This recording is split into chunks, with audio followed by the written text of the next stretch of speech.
you said the Germans established a camp in Czechoslovakia. Yes. Which camp was this? This was Theresienstadt. 1941, the Germans have come to the conclusion that they need an interim transit camp. And the choice of site fell on Theresienstadt because this was once in 18th century a fortress, which was easily guarded. Where is that located? It's northeast of Prague, about 2 hours from Prague.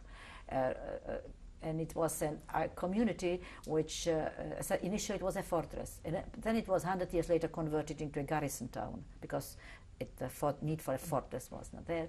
And it was a bleak little town in which lived about 3,000 people who make their livelihood out of servicing a garrison town, the barracks of military, which was usually having about 3,000 to 5,000 military men there. But because the Czech army was disbanded when Germans occupied the land, the barracks stood empty.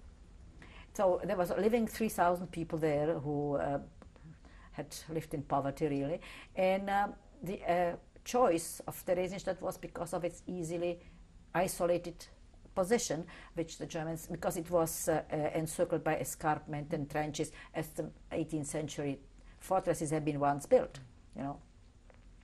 So they initially they sent young men there to adapt the barracks, the military barracks, which stood empty, for young the Jewish men.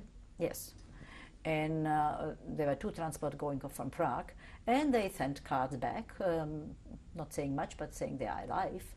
And they was any of your family in these transports? Not yet. We didn't have in our family. You know, the men. When I talk about young people in terms of Nazi occupation, I would imply that this is between 18 to 40.